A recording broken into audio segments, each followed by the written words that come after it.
ఓం నమ శివాయ. హాయ్ అండి, అందరికీ నమస్కారం. ఈశ్వరీయ ఆస్ట్రాలజీ, నేను మీ శివకుమార్ కాగిత.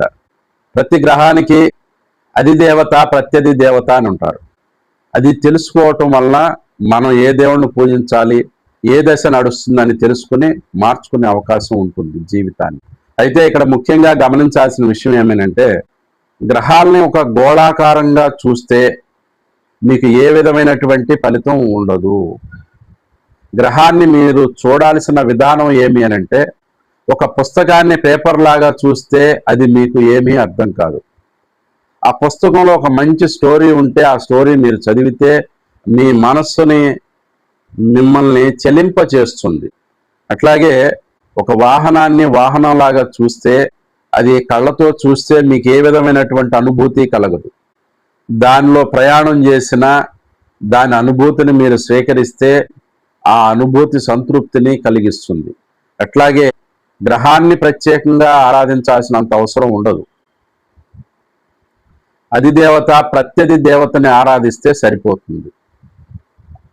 ఉదాహరణకు దేవతారాధన చేసే ప్రక్రియలు 9 రకాలు ఉంటాయి. నవవిధ భక్తి విధానాలు అని అంటారు. ఇది బయట కూడా మీకు ఆ పుస్తకం దొరుకుతుంది, చదవండి, మీకు ఒక ఆలోచన వస్తుంది.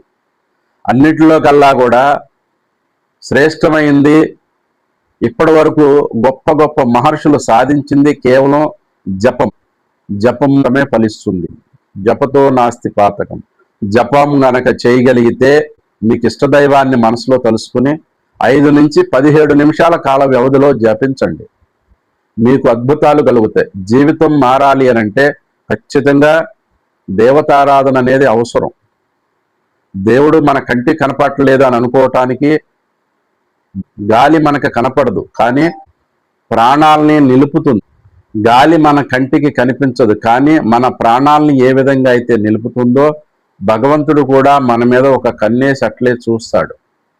కాబట్టి భగవత్ ఆరాధన చేయకుండా నాకు జీవితం మారిపోవాలి, అన్నీ కలిసి వచ్చేయాలి అని అనుకోవటం, ఒక మంచి వ్యక్తిత్వం కలిగి ఉండాలి.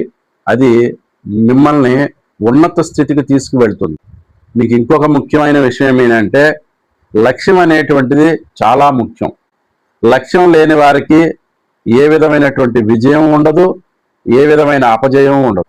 ఒక లక్ష్యం పెట్టుకోవాలి. పెట్టుకుని దానికోసం మీరు కష్టపడి ప్రాకులాడితే మీ జీవితం మారుతుంది, జీవన విధానం మారుతుంది. Thank you.